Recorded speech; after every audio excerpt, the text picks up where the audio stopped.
My name is Jane Borowski, host of Invisible Tears. This podcast will be about my story in my words, talking about my own personal experiences in self-healing. I do not claim to be a therapist, counselor, or a licensed psychologist. Hello, my name is Amanda Bedard, and I'm the co-host, producer, and editor of Invisible Tears. I'm a Reiki master, certified professional life coach, spiritual coach, wellness coach, and a counseling practitioner. Some of the content you will hear in this podcast may be disturbing to some. Viewer discretion is advised, but it is our hope by putting this information out there that we may help others to heal. We will always be a platform for truth and healing. Brought to you by Glassbox Media. This is Invisible Tears. Welcome to Invisible Tears. Drew and Amanda and I are in Orlando, Florida right now. We are. At our wonderful, beautiful, incredible Airbnb. I know. What is 7 bedrooms and 5 bathrooms. 5 bathrooms or something. It's something crazy. It has a private ridiculous. Pool. It's yeah. We have a private pool and it's just ridiculously, it's really nice. Very comfortable. Yep. 2 living rooms and a game room. And so we're in Florida. We just got done with our long weekend at CrimeCon. We successfully finished CrimeCon 23. He did. Good job, team. Yeah, it was. It was a great weekend. It was such an amazing weekend. It was so filled with so much, so many amazing conversations, so many amazing connections, so many emotions. And I mean, obviously, each one of us has spent, Jane, I can't even comprehend how tired you must be. I mean, I know it was amazing, but you must be so tired. I'm not really tired. I'm sure once I get home, emotionally, I'm going to need some serious downtime. Yeah. But yeah, like you said, we met some amazing people, a lot of advocates, a lot of people that had the same mind frame as we did with podcasting. Yes. So victim focused, incredibly victim focused, and so many survivors. And I never felt so fit in to anything or any place as I did this past weekend. And so, Amanda, you're drinking Angry Orchard. I sure am. Drinking Angry Orchard Apple Crisp. Apple Crisp. And cider.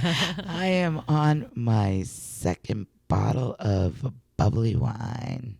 Moscato over there. Good. So we arrived at CrimeCon on Thursday. Yep, Thursday afternoon. Yep. Friday was crazy busy. CrimeCon had pretty much my whole daily schedule planned out. I was on a time crunch almost all day. Yeah. We did a presentation Friday with Crossface Media, which got really good. The reception from that was amazing. It was. A lot of people came up and loved our presentation. Yeah. So today we decided CrimeCon got done early. Yep. After 3 days of being there at 8 o'clock in the morning and leaving at 10 o'clock at night, I think, a couple of nights. Yeah, it was late nights between the other stuff that was going on after some of the events. And Yeah. So today was an early day. We came back to the Airbnb two-ish. Yep. Somewhere around there. Mm-hmm. So I guess today we just want to, we're in Florida. The weather was gorgeous. Oh, so beautiful. I mean, almost yesterday, almost had zero humidity. Yeah. Which shocked the hell out of me. I was like, oh my God, I could do this. Yeah. Yep. It was crazy. It was beautiful. And we're all sitting here in a big, beautiful island, set up on an island in the kitchen of this beautiful. We kept calling it the mansion all weekend. We did. Let's go back to the mansion. Yeah. So we're sitting at the island tonight, and we're having some cocktails and some downtime. And we decided, let's pop out the podcast equipment. Absolutely. And let's share a few of our favorite moments of the weekend. I know I had a few. I had many, but I definitely had a few really big moments. So why don't we start doing that? Yeah. Oh, you want me to go first? Drew's motioning over. Drew's He's like pointing Amanda. at Amanda like, you're first. Yeah. I mean, I mean, I guess it is kind of hard to summarize. There were definitely a lot of amazing moments. So technically, CrimeCon kicked off on, yes, there was a kickoff party on Thursday night, but the events and the scheduling and the presentations all set up on Friday. And Jane, you essentially kicked off CrimeCon. I mean, you really did. Set the tone and set the bar. Your presentation with Crawl Space Media in regards to, Dark Valley, the reception from your presentation and what you guys were talking about, it really resonated with a lot of people. And I didn't see another presentation that got multiple standing ovations. And I know that you couldn't see it because of the lighting. I couldn't. Like up on stage, the lights were shining so bright on me that I could not see one person in the audience. And this audience was huge. The room was huge. Massive. Massive. Yeah. So it was emotional. I know that we were obviously super proud. And you guys did such an amazing job. And I mean, Jane, not just the Crawl Space team and not just you, Jane, but Jessica and Cheyenne did too. They were part of the panel and part of the presentation.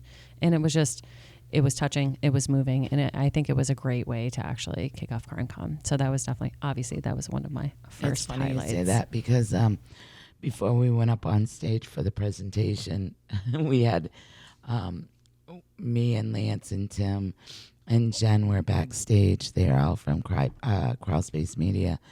And we're all going through, okay, you're going to say this, and you're going to say that, and you're going to say this. And we kind of had it all planned out. And we're actually dancing, and the music was playing, and we're all back there holding our mics, dancing and lip syncing to the music backstage. See, I wish I was backstage to be able to capture that moment, like do a quick video snap or something like that to capture that, because that's the type of stuff that I love hearing. I'm like, yes, the behind the scenes stuff that nobody else sees.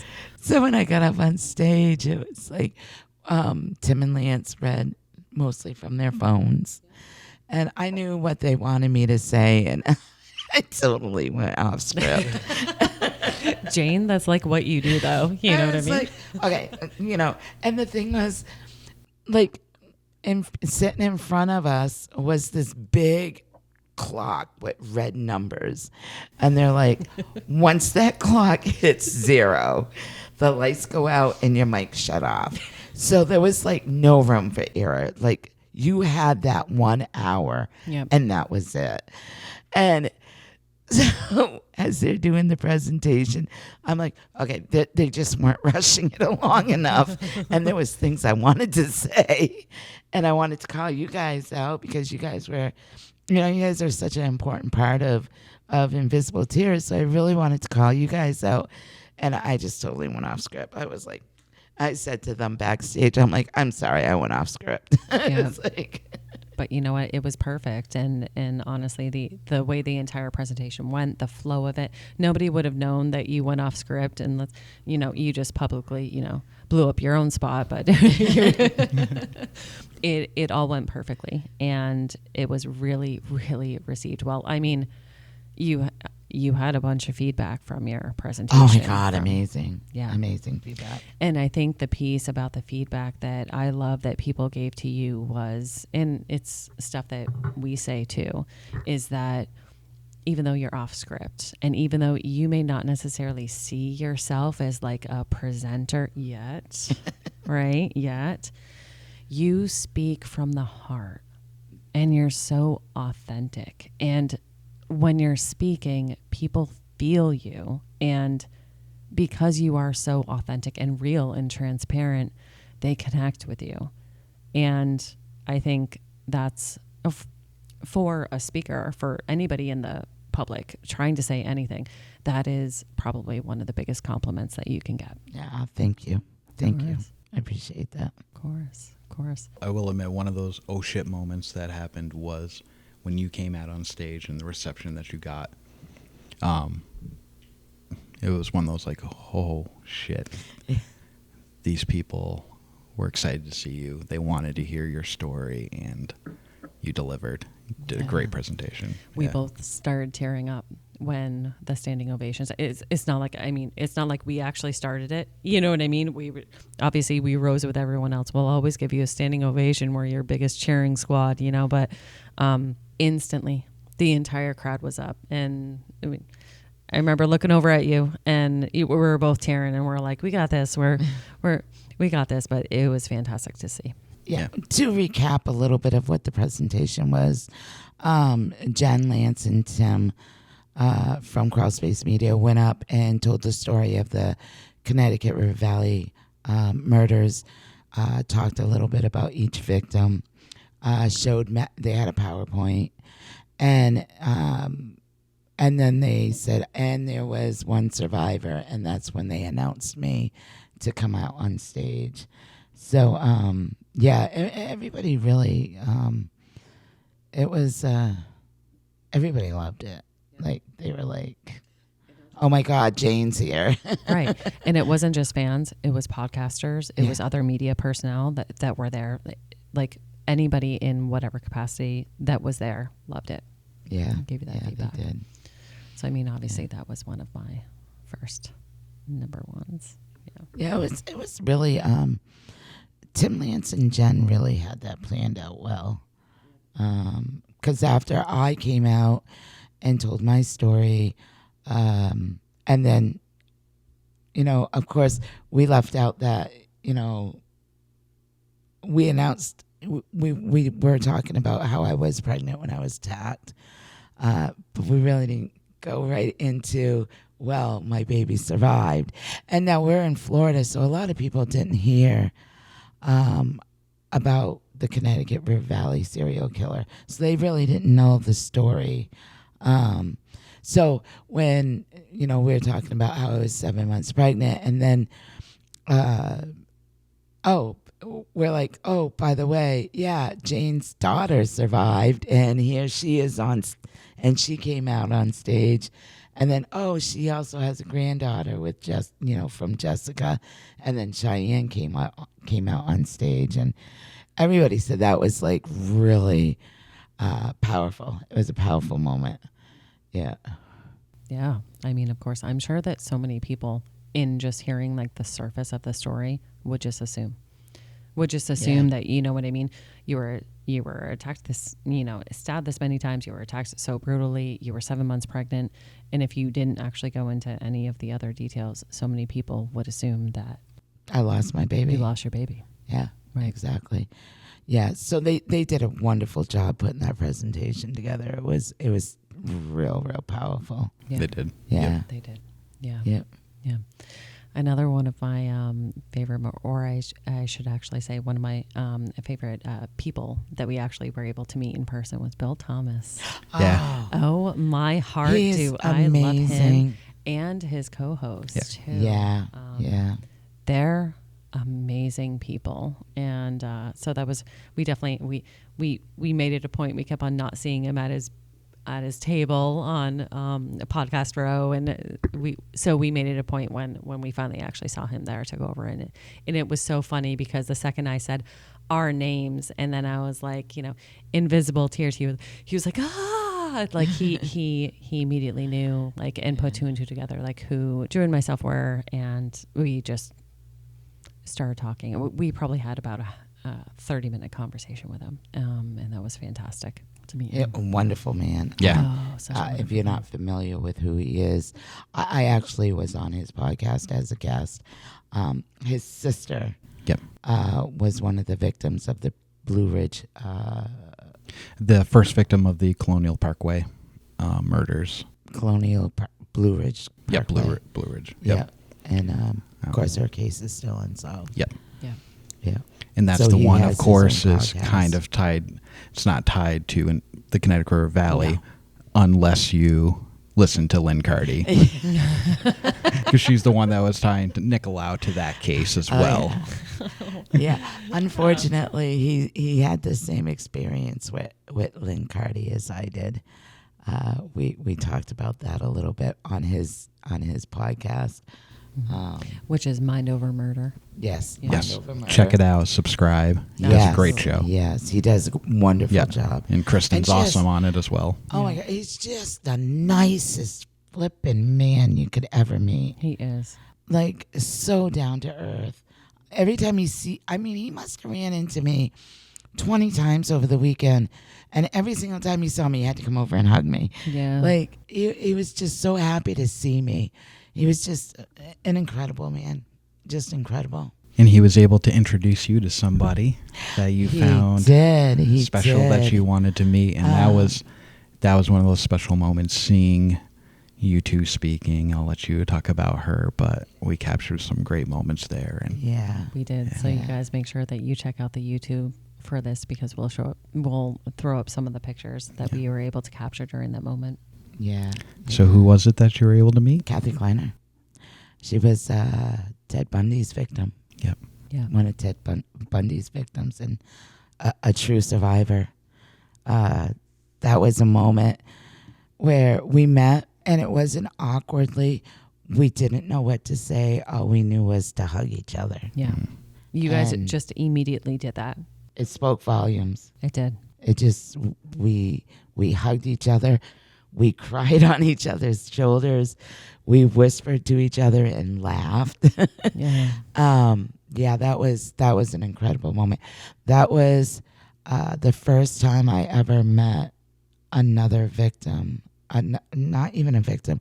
That was the first time I ever met another survivor of a serial killer. Yeah. And we immediately felt the connection. Mm-hmm. You could see it. Immediately. You could not even just see it. You could feel it. Yeah. Yeah. You could. Yeah. Yeah, That was- she was so sweet. she was. She's tiny little Tiny. thing. She's Oh my so God. tiny. What is she, like 80 pounds? And to bring that up too, what is she, 80 pounds? I mean, extremely short, a very, very petite woman. You actually brought up something as we were realizing that too, about her size. Yeah, her size and just what damage, a guy could do when he's just, unleashing fury upon her. And it's just, you felt so bad for her because what she had to go through was, goddamn. Yeah. She's badass. Yeah. Badass survivor. Mm-hmm. It was great to see the two of you And I strong believe women she coming has her together. own podcast too. Does she really? Yeah, we'll Okay, have to. good. I know she wrote a book. Mm-hmm. We'll have to put all that on the website. Yeah. On the website and on Facebook. Yep. What her book is, and I believe she either does a podcast or has done a couple of seasons, and she's been on several podcasts. Yep. She's very, very open. And did you hear that? He just opened that bottle of. He knew based off of the look in my eyes before I even brought up the empty bottle. He knew to open me. That is a husband right there. Yeah, I'll tell Drew you. just opened her hard cider bottle with a bottle cap without her even asking. It was like eye contact. It was. We speak through our eyes. All that we don't even have to use words. We do. Sorry. But yeah, I know she wrote a book, and I know she's been on several podcasts. So Yeah. we'll have to get the details on Facebook and Yeah, we'll make sure and the put all website. that information in our show notes as well. Yeah. But that was a pretty powerful moment. That was. Oh, it Yep. was. Yeah. It Right was. in the middle of CrimeCon, in the middle of everybody. Yeah. Yeah. And I mean, it was Yeah. so touching. I mean, obviously, I tried to make sure to capture as much as I could if I was around to just visually capture. So there was actually, you couldn't actually audio record or video record in most of the rooms that we were actually in, because of the rules. But you could take pictures. Yeah. So I tried to capture those moments, but it was so, impactful that Bill Thomas himself was taking pictures of that moment. So it was. Yeah. Yeah. Yeah. Yeah. Yeah, so that was pretty incredible, and she gave me a card and with her number, and I can definitely see us communicating for years to come. Yeah. The other great group of women that we met, Murder and Co. Oh my! The board game. Oh. Yes. Yep. Yeah. They were awesome. They are. Yeah. They're so awesome. And they're such big fans of Invisible Tears and of you, Jane. Yeah. And Yes. I mean, huge. What did they do to you? Tell everybody. We just got there. Like, people are still setting up their tables. This was on Thursday. People are still setting up their tables. There's 3 of them. They were all setting up their space, and they see me come walking down, and they just came beat feet into me. They were like, "Oh my God, it's Jane Borowski!" And oh my God, I must have got 50 hugs from them. They were the funniest, sweetest ladies. They're so sweet. And then now Drew's mom is here with us for the weekend. She's been our nanny for Cheyenne, because Cheyenne's CrimeCon's super strict about nobody can be at CrimeCon under the age of 18, which is totally understandable. But we had to really get special permission for Cheyenne to be there for the presentation. And so Drew's mom, Tammy, was here, and we picked her up on the way. She was Cheyenne's nanny for the weekend. She was amazing. She took care of not just Cheyenne, but all of us. Everybody. That's what Tammy does, though. Yeah. So, but Tammy is a huge fan of doing those games. Yep. Mm-hmm. And so we were standing there. I'm like, "So what do you guys do? What's going on?" And as soon as they said we do these crime games, I was like, "Drew." Tammy was on the other side on a different aisle. I said, "Drew, you run over and get your mother now." I'm like, she wants to see this and meet these people. She was so excited about meeting them. It was like she was so excited, because one of the things that she wanted for her birthday was everybody to dress up and do a crime, like a crime solving kind of game. Yep. Where everybody plays a part and a crime is committed, and you have to solve the crime. We are so doing this, guys. We are so doing this. So that's what these girls do. Murder and Co. Murder and Co. Yep. And so that's what they do. They put together these kits, and it's a game. You solve these different crimes, and you play the part, and they're very detailed, and it's incredible. It looked like a lot of fun. Yeah, can't wait to check it out. Yeah. I was going to say, we are so excited. And Absolutely. I mean, not just with us, but I mean, obviously, your mom too, the entire family. Yeah, because you can have 10, 15 people playing. Everybody plays a part. So we're definitely going to put their information on our website and on Facebook so people can go and check them out. I mean, some of the feedback that they actually gave specifically about Invisible Tears, I came very close to crying. Yeah. It was such fantastic. Yeah. It was such fantastic feedback. I mean, don't get me wrong. Everybody loves Jane. Everybody loves what she's doing. Her voice and how she's advocating. But they actually specifically gave us a lot of really great feedback about how they love the producing and the composition of our podcast. And exactly. The way she explained it and the authenticity in her compliments, it basically made me cry. Yeah. We hugged for about a minute. After that, I was like, thank you so much for that feedback. It was really nice to hear. It was. I was glad to see that you guys were recognized for the hard work that you guys do, because I'll tell you, you two work your asses off for me so that we can put out an exceptional and well-produced and well-edited podcast every week. And, you guys know I'm so grateful for you guys. We know. And I was so happy to see that you guys were recognized for that with them. That hit in a really special way. Yeah.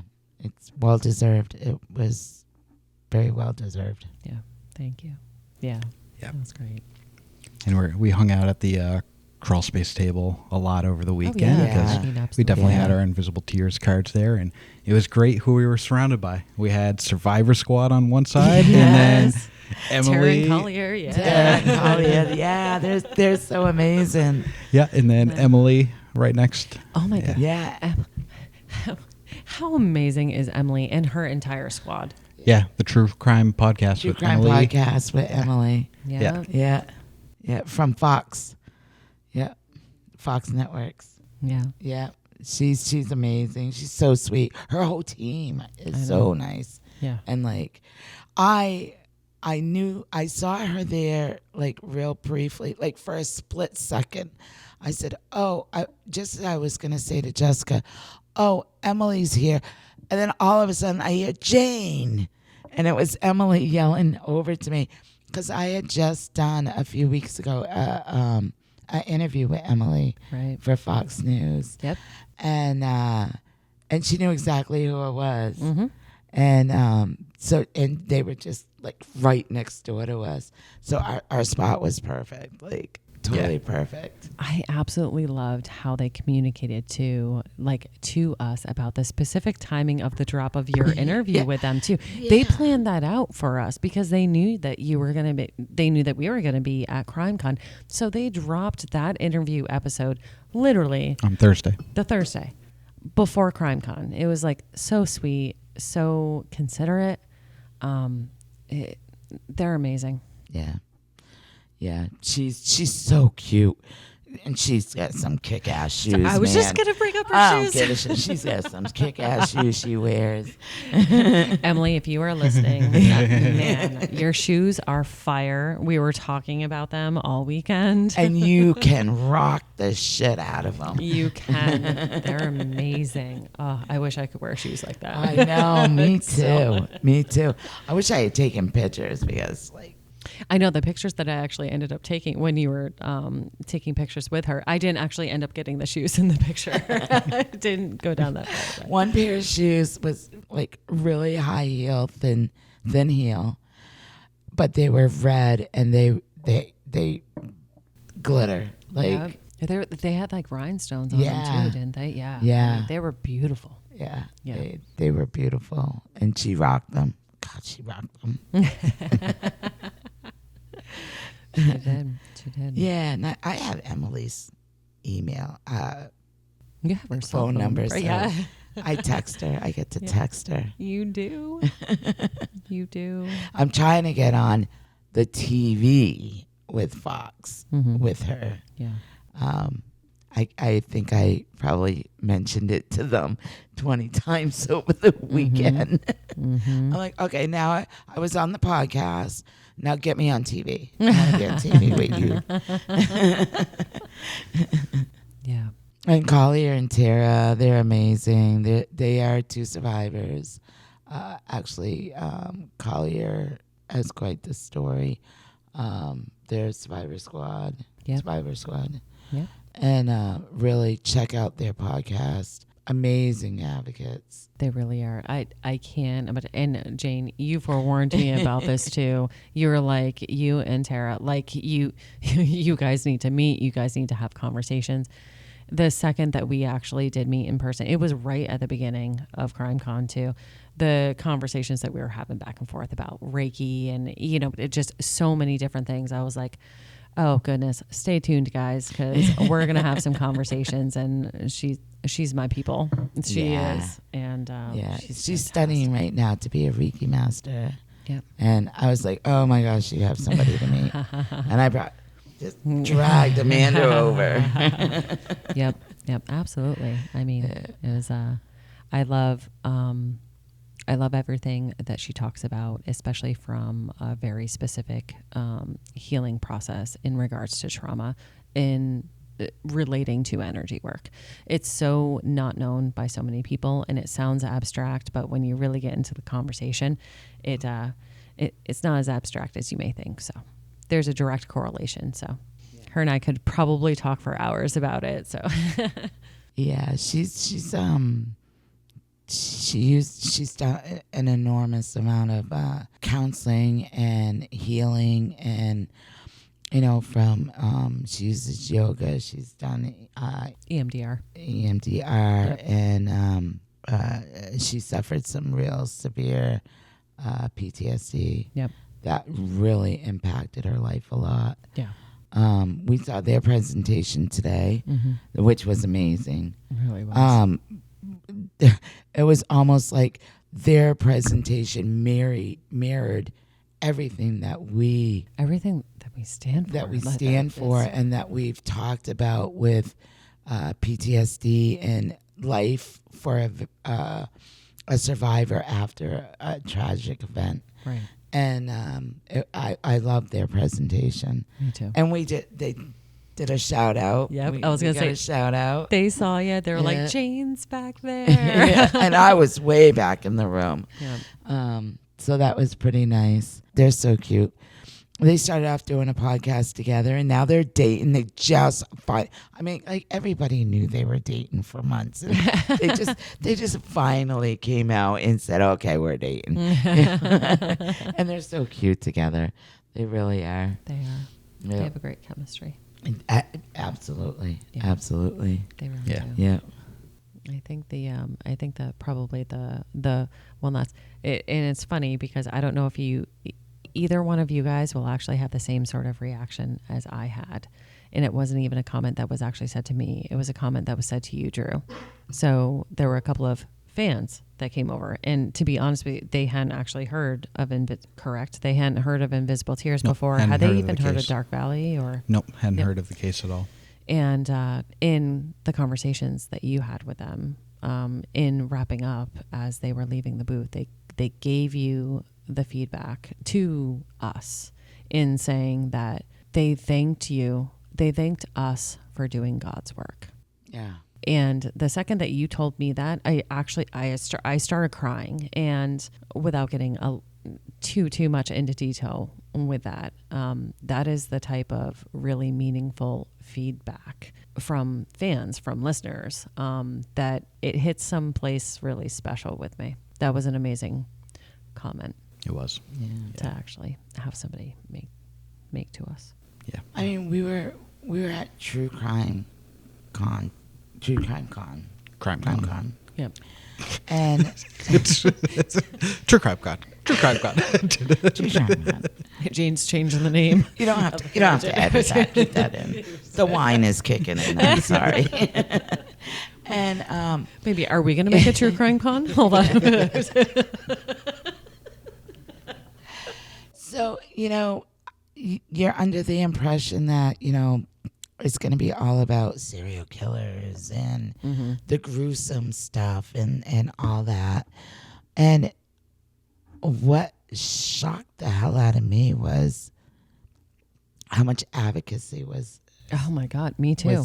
Throughout that place. Me too. You didn't hear about the gruesome. You hardly saw any pictures of these monsters, these serial killers at their booths. It was so victim focused. It really was. And survivor focused. Yeah. I think I was shocked. I didn't expect that. Right. I didn't either. I didn't expect that. But what I was told was a few years ago it wasn't like that. Right. And then these podcasters started coming. I mean, like 5, 6, 7 years ago, there was maybe 5 podcasters on Podcast Row for CrimeCon. And it was like over the years, it has totally shifted from focusing on the crime and the monsters and more focused on the victims and the survivors. And, I think 95% of the tables were about unsolved murders and people there being a voice for the voiceless, for the missing and the unsolved murder victims. Yeah. Whether it be family, and some of them were not family. Right. They were just being advocates for unsolved murders and the missing that are still missing. And I love that. I didn't expect it. I didn't either. I really didn't expect it. I honestly thought that I knew that there was. I knew that a shift was occurring. I definitely did know. Yeah, people had told me that it is changing. It is shifting. And that's due to a lot of these advocates that say, okay, this is what we need to start doing. Mm-hmm. We need to start being a voice for the voiceless, and we need to start focusing on those, on the unsolved crimes and the unsolved murders and not the monsters. Right. And I love the way that people have come forward and started podcasts. A lot of them, that was their first CrimeCon. A lot of them on Podcast Row. And a lot of them had just started their podcasts within the past 2 or 3 years because they were sick and tired of hearing about the monsters. Mm-hmm. They were sick and tired of hearing about how these women died or the gruesome things that happen or all that. They wanted to start being victim focused, survivor focused, and being a voice for the voiceless. And that's when they started coming into podcasting. And I love the way that that's now what it's starting to be really focused on. Yeah, that's a direction that's starting now. I didn't expect it to be so victim focused and so compassionate as well. And so almost like you were saying, Jane, you were like, this is the first space where I've actually been in where you felt like you belonged and you felt like, and if it was completely centric to let's sensationalize these monsters and these serial killers and put them up on a pedestal and analyze them and this and that, you wouldn't have felt that way in that type of environment. So with this shift that's occurring, it was amazing to see. I didn't expect it to be so much like that either. Yeah, I was expecting it to be a little bit more. Maybe like 50-50. Killer centric. Yeah, exactly. Yeah, exactly. Yeah. Yep. Mm-hmm. And it wasn't. And they did such a fantastic job with that. I love the way that people are starting to come forward with their podcast and starting to, have a different view and given, a different message than that. Yep. That's great. That's, I love that. I absolutely love that. Me too. A lot of the podcasters, there was a few of them that I met that hadn't been through anything traumatic, hadn't had a family member gone through anything traumatic or were missing or were, an unsolved case. Some of them were there so that they could give these families and these survivors and these victims a voice, which is incredible. I mean, to me, it's just amazing. Yeah. Like strictly from the advocacy perspective. Yes. Like I'm just, it's humanitarian is what it is. It's like, I am here to help give you that voice and platform. Yeah. To use me. Yes. Yep. Exactly. Use me. Yep. I want to hear your story. I want to hear your loved one's story. Use my platform. I'm here to allow you to share your story. And that's incredibly generous. Yeah. That is. That's incredibly generous. So, yeah, I love that. Yep. We'll be right back after a quick word from our sponsors. And now back to our episode. Do you have any moments that stick out in your mind, Drew? Definitely talked with a lot of really cool people, not only just podcasters, but people that maybe not even heard of the Connecticut Valley case. some people come up and just talk, and like that Brian gentleman. Yes. We're definitely Oh going to be my looking goodness, into the yes. case that he was involved with the diving. Brian, if you happen to be listening to this, please reach out. We would love to contact you and speak with you further. His You do? contact info. Perfect. Yep. Yep. And then, great conversation with these two ladies from New Mexico. New Mexico. Yep. I did not hear about this one. Yeah, they were sweet. That was awesome. They loved what we were doing, and Are they they the had ones that loved your smile. they did. That's the cutest goddamn thing there, and oh my god, I loved it. Well, you do have a pretty cute smile. You I'm have just an saying. adorable smile. You are the cutest goddamn thing. But you got to smile more. I know. Okay. You've smiled a bunch this weekend. Oh, you did. Yeah, I it was a don't great. think- It was a I great don't think weekend. I've never seen you smile that much. It was fun. It was a great Yeah. experience. It was fun hanging out with Crawl Space, Tim, Oh, Lance, and Jen, it just shooting the was. shit, and Oh my God, we've done so much laughing. yeah, Like, We really have. Yeah. I love their sense of humors. Yeah. Oh, that's the chair. nope, that's a chair. Jay needs more wine. Hold I on. need more wine. Hold on a minute. We're getting her more wine. There we go. Thank you. She's like, don't spill it. Now today, right before we were leaving, Jane was able to have a fangirl moment. Oh my God. Oh my gosh. Oh my gosh. Oh, Jane, you need to talk about this. Oh my gosh. I'm still over the flipping moon. I don't think my smile has come off my face. No, now. It hasn't. It hasn't. I was like, anybody that knows me knows that I'm a Big Brother super fan. I love the show. I'm like obsessed with it. Me and Dennis watch it every season. It comes up. We DVR it because I cannot sit there and watch it. It has to have no commercials. We have to go through the commercials. We have to fast forward.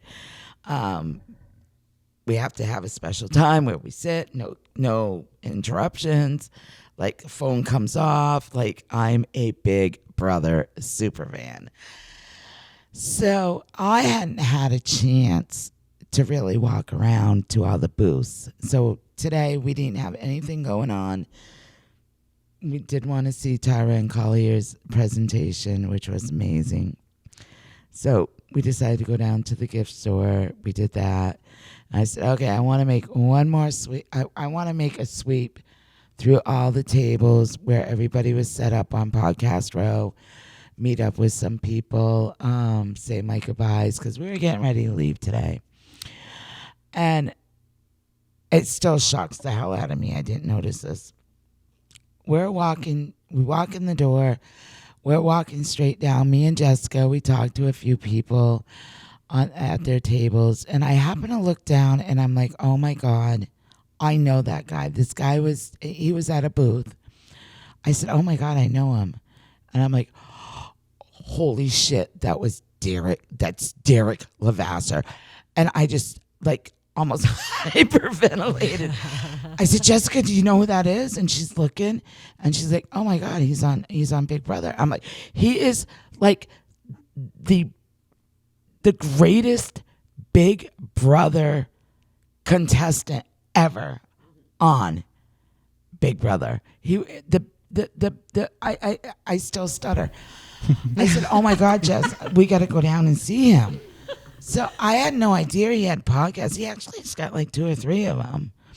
And so anybody that watches Big Brother, I hope you do. If you don't, Derek Levasseur won Big Brother one of the seasons. He never saw the eviction chair to be nominated for eviction. He was hands down the greatest Big Brother contestant ever. And he won. He won that season. And he just played flawless. It was phenomenal. So I was like, oh my God, I gotta go down there. I gotta freaking go down there. So I get down there. I'm all excited. I'm like hysterical. I'm like, I about shit my pants. I was like, oh my God, You're almost doing it now. James, you got to keep it together. You want to meet him. And I'm like, oh my God, Jess. And I kept saying to Jess, do you realize? And she's like, yes, Mom. I'm like, do you realize that he's standing right there? So I go up to him, and these girls were standing there. They're like, back of the line. Well, there was obviously a line to go through to see him. And I'm thinking, oh, lady, please, don't do this to me. And they were like, back of the line. So we went to the back of the line, and I was just so flippin' excited. And we get up to see him. I hand him an Invisible Tears card. I hand him my badge for him to sign. And he looks at my card, and I said, yeah, I'm a survivor of a serial killer, and I'm actually the only survivor of a serial killer. He's like, oh my God, I got to have you on my podcast. Well, don't I? I mean, that's like bringing me from this level up to the freaking ceiling. I'm like, oh my God, he wants me on his podcast. Holy shit. And we start talking, and of course I'm like the stupid fan. Oh, you're the greatest player on Big Brother, and which I'm sure he's heard 1,000 million times. And we got our picture taken with him, and he said again, he's like, I want to contact you. Take my card. I'll take your card, and I would love for you to be on my podcast. And I'm like, oh my God, I want you to be on my podcast. I mean, among other things, but we won't go there.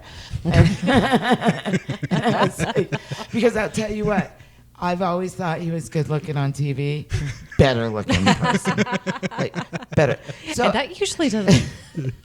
Yeah, that's not always the case. By the way. He's just the way he carries himself. He's so likable. He is so approachable, and so we talked to him for a few minutes, and I was like just over the top of them. Like for an hour later, I was still talking about it.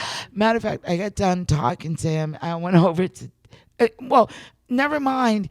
He was literally 10 feet away from us the whole freaking weekend. Yeah. And I didn't even freaking know it. He was literally the equivalent of 3 tables around the corner. And Jane didn't know it for almost 2.5 days. I didn't have a chance to walk around. You were so busy. And I was, oh my God, he's been there the whole freaking weekend, and I didn't even freaking know it.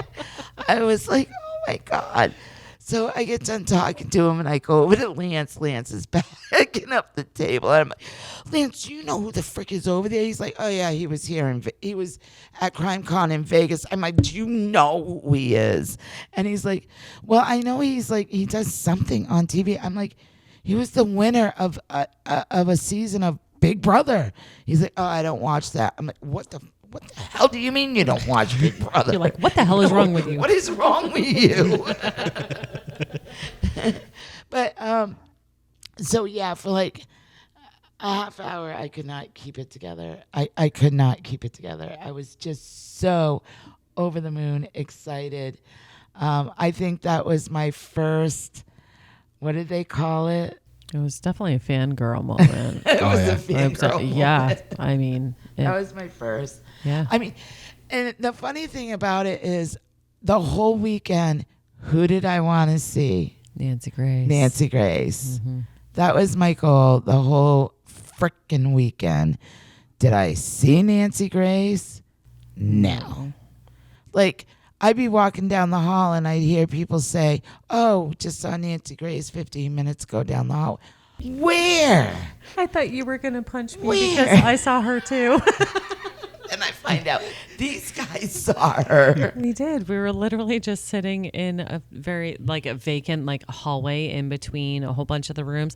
We had just grabbed a drink and was just relaxing. We were just taking a break, right? And all of a sudden we see this, the staff walking with her, and I'm seeing her walk towards me, and I'm like, "That's fucking Nancy Grace. That's fucking Nancy Grace." I'm telling Drew, and he's not even hearing me, but I'm trying to be a little bit discreet and quiet. You could tell they were on their way to something that was scheduled, and I'm like, "It's fucking Nancy Grace. That's fucking Nancy Grace." I'm like, "That is Nancy Grace," and she turns around and acknowledges me, and I was like, oh my, as she's still walking, and I still didn't want to make a scene, but still I was like, oh my gosh, she just noticed that. And you were just kind of fucking around, and you're like, I was like, I so love you. Like, you're amazing. And she literally completely turned around and stopped and was like, thank you so much. And then turned around and kept on walking. And I was like, what a nice woman. Like, she didn't have to do that. Like, oh, she could have ignored us. And completely. it wouldn't have been because you were whispering it. Yeah. And, I was like, you're amazing. Thank and then I you. tell Okay. Jane, So- and Jane's about ready to kill me. I hear this story again tonight that they had a moment that I've been looking for the whole flippin' weekend. I'll figure Yes, out a I'm way to make sitting it up to here you. listening to it again. So, needless to say, I never saw Nancy Grace once the whole freaking weekend. I'm sorry, Jane. But I saw Derek Lavasser. Saw Derek, though. that made up for it, didn't it? And you got a picture. Oh, yeah. Yeah. And I got a picture. And he knew you. And now you guys went over and talked to him. We did. Yeah. Oh, my God. He was so nice. Yeah, he was. He was so nice. And then it was actually hilarious because it was like really soon after you had your interaction, because we came up on the crawl space table where you were, and I literally I thought something happened, like somebody got hurt, like there was an accident, like there was an explosion. Like I didn't know what was happening because of how amped you were. And then once you told us, and we were like, "Well, wait a minute, what?" Because I mean, we watched Big Brother too. I haven't watched all the seasons like you. I've only watched a couple of seasons, but Yeah. his season was one that I'd actually watched Yeah. too. Yeah. And so when you told me that, and because I had noticed him earlier in the weekend, and I was like, the guy looks familiar. Looks familiar. But I don't know from what. where. Yep. But I didn't think anything of it. Didn't even really realize that there was always a large crowd at his table too. Right. And then when you said it, I literally walked by, saw him, and I went, I think I said right to his face, like, holy shit. Yeah, exactly. And he immediately actually got up and was like, "Oh, thank you so much." Because I mean, somebody walks up to you and has that reaction. He's like, "You want an autograph? You want a picture? Like, what's going on?" And then when we said who we were like, "We're Jane's team," and introduced ourselves. He shook our hands, took a picture with us, and he was just so personable. Yeah. And again, knew you. It was like, "Oh, so great to meet you." And we didn't know he had a podcast. Yeah. No. So, I had no Derek, clue. you're coming on. And Jane, our ride home, what are we listening to? And we're listening to his podcast. Yeah, I mean, Derek, he was a police officer and a detective when he was on Big Brother. Yep. And he's really now he's using his platform with telling stories about or talking about law enforcement and detective work and Yep. cold cases. I looked it up a little bit. So I know people are thinking, well, if you were a big fan, why didn't you know he had podcasts? I don't know. I thought he won the $1 million and went off and had a wonderful life with his wife. I didn't freaking know that he had a podcast. But yeah, so he's completely in law enforcement. So that's why he was at CrimeCon. Yep. Yeah. And that's how he got into true crime podcasting. So yeah, we're definitely long trip home, and it is all going to be Derek Lavasser. I love it. Yeah. So yeah, that was probably, as a fan or whatever, that was probably one of the highlights of my weekend. But I really don't want to take away with why we were there. Right. We were there to, obviously we were there with Crossbase Media to talk about Dark Valley, which people were coming up to our booth, a lot of people that have been listening to Dark Valley. And it's funny because I would be standing there and they'd come up and talk to Lance or Jen or Tim and say, "Oh, we love your podcast." And they'd be like, "Oh, why don't you meet Jane?" And as soon as they saw me, they were like, "Oh my God, you're here." Right. So that was really nice. The people there that we met, whether they were podcasters or people coming to CrimeCon were amazing. They were.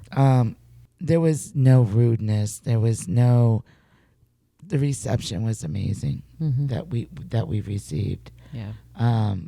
We did a lot of networking. Oh my goodness. I'm sorry, I'm starting to lose my voice. But we did a lot of networking. We did. We got more info on that DNA stuff. Absolutely. Oh my goodness. Guys, stay tuned. Holy crap.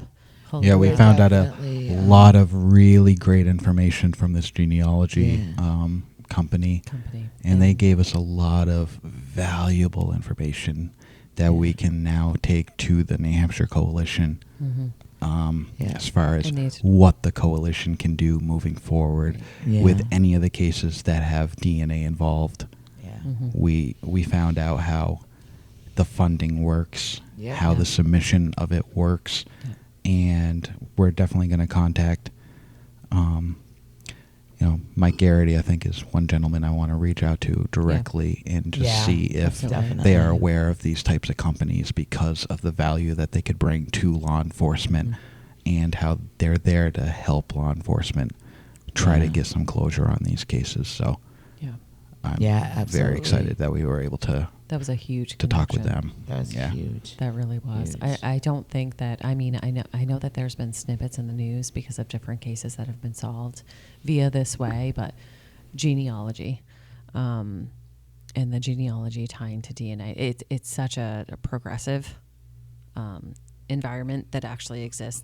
It's not really super well known within law enforcement or within, like, in our case, the Attorney General's office, so the specifics about the funding with it or the specifics about, like, the process that occurs. And so we were educated. And so now we get to go have some really hopefully productive and exciting conversations, and hopefully more to come. Because during the coalition rally, the real message was, the cold case unit in New Hampshire just needs more funding to run this DNA analysis. And after talking with this company, the police department's law enforcement don't have to fund anything. No. They will do it. They will work with law enforcement to get it done. And if the law enforcement cannot pay for it, they have grants out there that they obtain to run the analysis and get it done. Law enforcement up in Concord don't even have to do anything. So it's one of those, This company sweeps right in and gets the grants for them to do it. So there won't be any excuses. Yep, and they can even extract the DNA on site and process it. So yeah. So if you out there and you hear your local law enforcement say that they cannot move forward with DNA testing or genealogy because they don't have the funding, there are companies out there that can actually do it. Yep. Reach out to us and we will go ahead and share. And I do apologize. I can't think of the company's name off the top of my head, but we will definitely post it in the show notes or put a post out there because they were a great group of people. And they were so informative. They absolutely were. I mean, and to put it into perspective, I mean, it was 2.5 solid days of, conversations, networking, and that sort of thing. I have an entire freaking tote bag full of cards and information that I essentially need to catalog all day tomorrow while I'm sitting in the airport waiting to go home. So it's, unfortunately, we don't have that name, like specifically like right here. Obviously, we'll throw it in the show notes. But yes, if you are given that specific messaging, that runaround, it's bullshit. Yep. We figured that out this weekend. Yep. Reach out to us, and we will go ahead and share the information, directly with you. We're going to have the information anyways on our website and on Facebook so that you can go to it. It's total BS if they even think about using the funding card. Yeah. But I can honestly say I don't even know if they know that these companies exist. Yeah, and that's the thing. It's like, and so that's why I want to definitely have the conversation with the New Hampshire AG's office to just let them know, hey, if funding really is the thing that's holding it up, reach out to this company. They might be able to help out, and they're accredited. they'll be able to get the job done. To see if they know about it. The gentleman that we talked to, his exact words were, if they can't get the grant, we will get the funding. Yep. Mm-hmm. Go ahead, Drew. I know you were going to say something else. I lost it. I'm sorry. Sorry. Well, shit. Well, that's the thing with me. Once it hits my head, it's got to come out my mouth or I lose it. Fucking toasted too, so. I'm sorry. Cheers. We'll be right back after a quick word from our sponsors. And now back to our episode. Another one that there was a couple of more that I wanted to mention was I was able to meet Abby Petito's family, and they run a foundation, the Abby Petito Foundation, and it's they raise a lot of money, which I saw on their website today. They raised $37,000 just over this weekend, which is amazing. Wow. Just amazing. They're trying to get more training. Their foundation is trying to get so that law enforcement has more training with recognizing domestic violence and searching and all that stuff. Her family was amazing. I was excited to hear that they were going to be there. Did I know I was going to be able to very intimately meet them? I did not know that. But I was able to. We spent a lot of time together. And their family represents and is fighting for so many things. One thing is media. This poor family, their daughter. Now where I say their family, it consists of her dad and her stepmom, and her mom and her stepdad. Now, even though the mom and the dad is divorced, all four of them are extremely close. Oh, good. Like great relationships with each other. And so with talking with them, there's so many things that they're trying to change. Like I said, domestic violence, the police recognizing the domestic violence. They should have never let her just go to a motel and him drive away. Yeah. Yeah. Exactly. They made so many mistakes that night. Mm-hmm.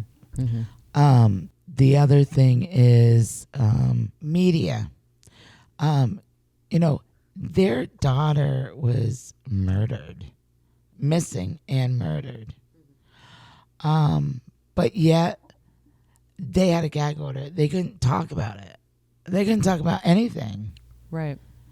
But his family could. His family could say whatever the hell they wanted. His lawyers could say whatever the hell he wanted. But her family couldn't say anything. That's so fucked up. And it is so fucked up. And so in return of her family not being able to talk about what happened, media formed their own stories. And that is one thing that they're trying to change too with the foundation. Because the media felt like, oh, well, you don't want to tell us your story. We'll tell our own story. We'll make something up. Yeah, we're going to put our own story out there. You may not like it. You may like it. It may be truthful. It may not be truthful. But we need to put a story out there. We need to get that story out because it was such a high-profile case. And they really want to change that a lot.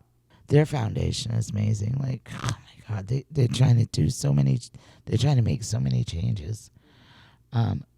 Wonderful, wonderful people. Her mom came up to me and just hugged me, and we cried, and gave me her card with her cell phone number on it, and I hope to have future contacts with her.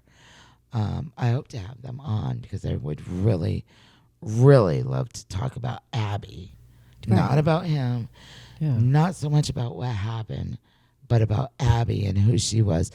Because I ever since I've heard, I followed it right from the beginning when she went missing. When he showed up at his parents' house with her van and no Abby, I followed the case. And of course, on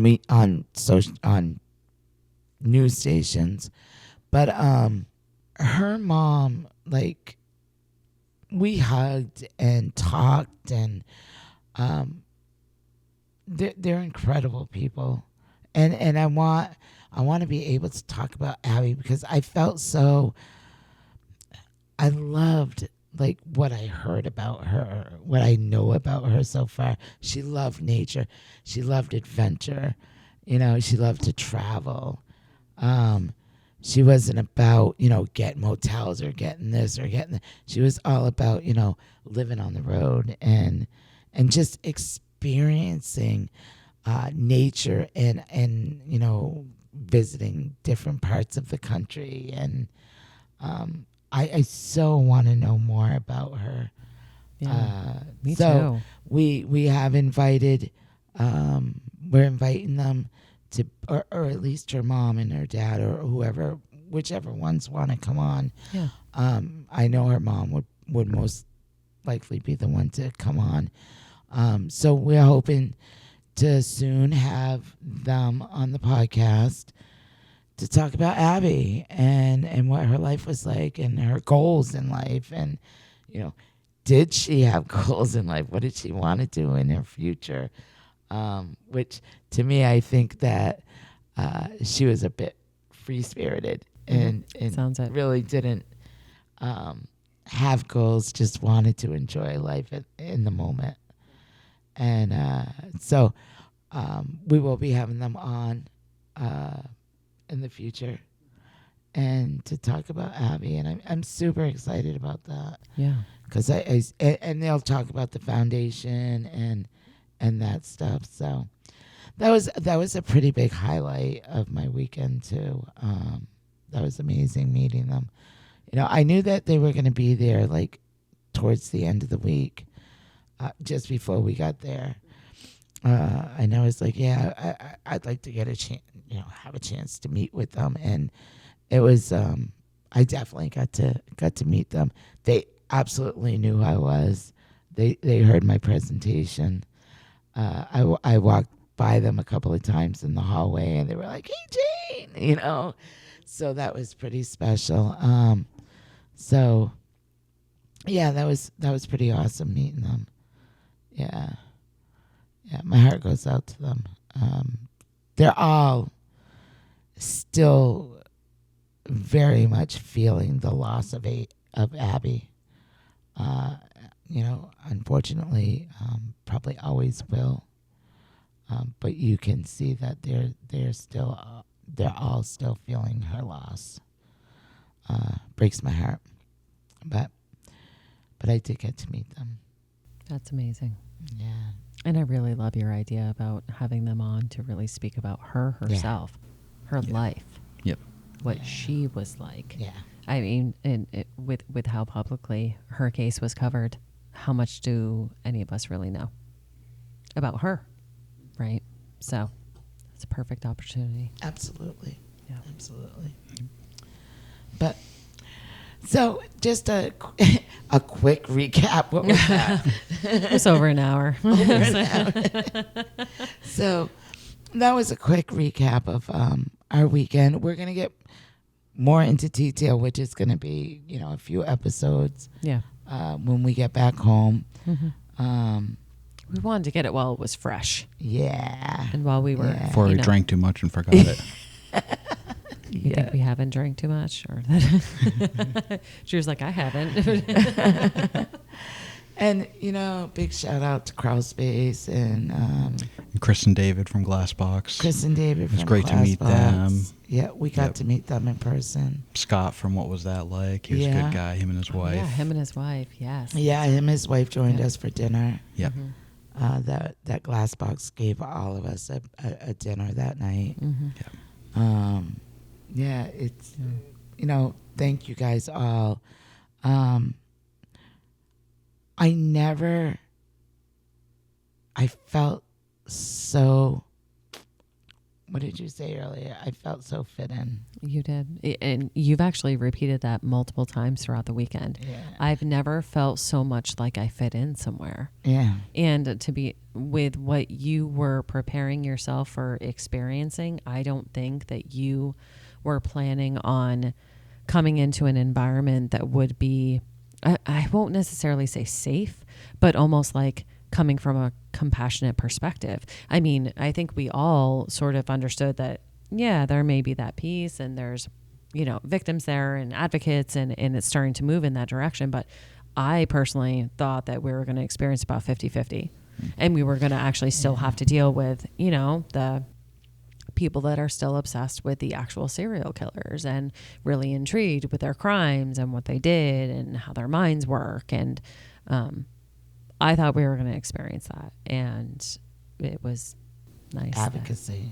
that the advocacy was really what we experienced. It was so heard, so loud and clear. Advocacy. There's so many there to advocate for the ones that didn't have a voice. It's all about giving the voiceless a voice, and that's what we do. Yep. And that's what I'm gonna do for the rest of my flippin' life. So, and another one other update I want to give is very shortly we are going to have a stone at Bernice Quartermash's Yes, gravesite. I wasn't sure if you could announce this. We're gonna start fundraising for it. I met with them. We did a mock-up of what we want on the stone. Me and Jessica picked the stone out. It's in total it's about $2,500 to put the stone in for her. It's beautiful. It's got 2 little butterflies. I freaking love it. It says on the bottom, never forgotten. She loves it too. Yeah. Yeah. I'm so excited. So we're going to be putting information out there for fundraising for that. Jen's mom from Crosby's Media, Dark Valley, made this beautiful painting. Jen's going to be going on and auctioning that off to raise money. And it's about $2,500 in total for the whole thing. So if the painting don't bring in $2,500, what Jen is like, she has no doubt in her mind it will. We'll do a quick little GoFundMe, and Bernice is gonna have her stone by Christmas, and her birthday is the day before Christmas. We want to have it by her birthday. By her birthday, December 24th. I'm so excited about this. I'm like, oh my God, this girl after 30-something years is going to have a stone with her flipping name on it. And I'm so excited about that. It is absolutely beautiful. It's going to be beautiful. So the guy at the stone place was amazing, gave us a wicked good deal, actually gave us a discount, and did a mock-up, and he was so nice. And so that's a quick update on that. We will be posting more about that on Facebook and on our Instagram and on our website too. Yep. And Jen is also going to be posting that more info about that on Dark Valley. So be sure to follow her. I think we're good. And we did receive a lot of messages through Invisible Tears over the weekend. Some tips, some information. And, Yes, we did. Thank you for that. We will. We saw it, but we weren't able to respond. Mm-hmm. But we will be responding as soon as we get back from traveling. And we thank you. And to some of the questions or some of the comments that came in, we definitely have more questions, and we'll be trying to reach out to the people. Yeah, absolutely. I'll just generally say too, and especially so if you have actually reached out over the course of the past few weeks, we apologize. The planning, the logistics, the traveling. We will be getting back to you here extremely shortly. And if you have sent anything in, expect communications back directly from us, whether it's myself, Jane, or Drew. thank you for all of that. We appreciate you sending any sort of information our way, and expect communication from us. Yep. Absolutely. Yeah. Yep. And we're going to be posting pictures. Oh my goodness. And We have this so many visual pictures. on YouTube is just going to be like boom, boom, boom. All these pictures that we took all weekend. Oh yeah. There'll be tons going up. Again, not a whole lot has gone up this weekend. It's so funny. I didn't expect Drew, you and I didn't expect us to actually even be as busy as we were. We weren't even on the freaking panel, and we were just like, we felt like we were out straight too. I mean, obviously we're having conversations and networking and doing things that, we were supposed to be doing. So, I was expecting to be able to be a little bit more present on, socials my plan coming down here was really just to be there to keep an eye on Jane and make sure she was okay. Interactions were good, And it just was keep an appreciated. eye on your body language and mood. It's always the number one. But but no, every interaction, it was very good. So positive. It really was. Like so positive. Yep. I mean, and just real quick, the amount of people that we met from New Hampshire. We're in Florida. We're in Orlando, Florida. And we met so many people from New Hampshire. Yep. We met some girls that were from Keene, Yeah, New you know. Hampshire. Blows my mind. That is. Yeah, I know. That's crazy. Shout out to them. It was great seeing you guys. So, so with that, we're all gonna head home tomorrow, and we'll be doing. We'll be giving updates on all our platforms, pictures, and we got a lot of work to do when we get back. Guys, we have so much work. Oh my goodness. One thing we didn't expect at the actual event itself was there was this massive, I don't even know how to describe the size of this bulletin board that was there, that was literally for the public to actually put up any sort of unsolved or missing flyers to just spread awareness and education. This bulletin board was massive. Didn't expect it there. And of course, throughout the course of the weekend, it filled up. And there was the opportunity to actually put, words of encouragement and sticky notes on there and stuff like that. Man, I wish I knew that would have been there. And it's funny because you mentioned that. I went on CrimeCon's website tonight, and they actually had just posted a picture of that board. The entire board. Yeah. I took pictures, and it was more towards the end of the weekend, so I hope that I got everything. I took pictures of every single poster that was on that board, because I think probably 95% of what was on that board I hadn't heard of. Yeah. So just a matter of educating ourselves, here's more cases, possibly unsolved, possibly missing, but Well, keeping their names out there. we can't. Even though we don't know them, we're going to learn them, and we're going to help other people learn them and remember them as well. absolutely. And the posters and the names up there, they were names from almost every corner of this country. Absolutely. Yeah. Like From all over. Everywhere. Yep. Everywhere. So with that, we're going to be heading home tomorrow.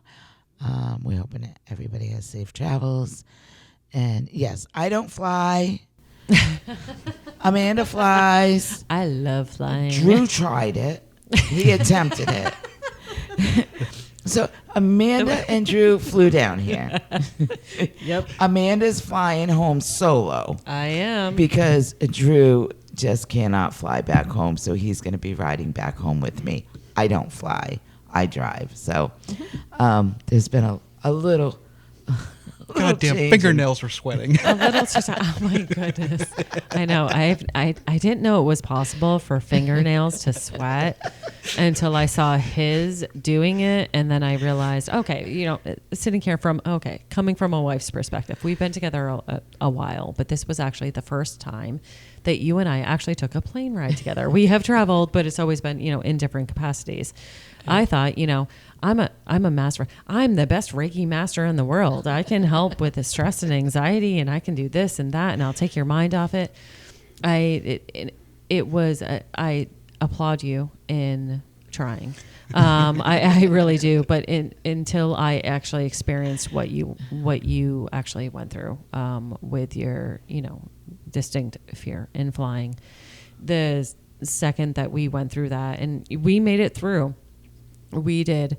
My arm just about fell off from giving you Reiki for 2 hours and 40 minutes, but it didn't seem like I helped at all.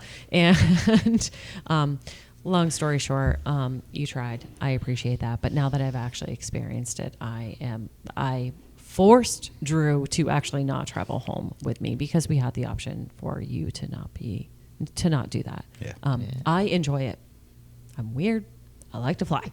I do. I hate it. Oops. I hate flying. Yeah. I refuse it. Yeah. I love to drive. And as long as I love to drive. Same here. Yeah, So I'm like, yep, you and I will have no issues doing the 20-hour trip. Yep.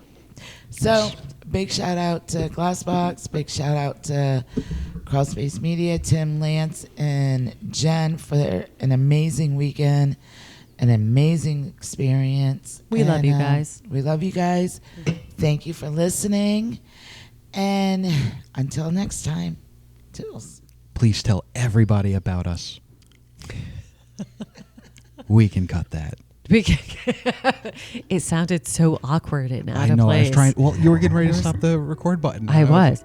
I saw your eyes. They got so I big. had something in my This head. is going to be in and the then outtakes. You were hitting the This record or stopping the recording. I'm just fucking with you right now. You are. I am. Did I hit it? Did I not? No. Is it still going? You don't know. You can't see the dial. I love you. Just pass it. Fuck you. I love you. Fuck you. That's marriage. Bye-bye.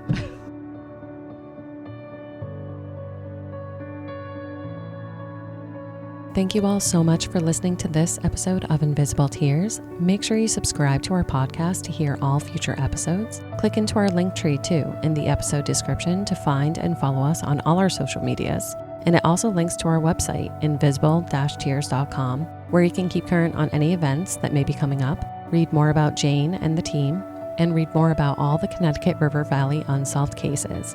If you want to learn more about my wellness practice, Guided Path Wellness, head to guidedpathwellness.org.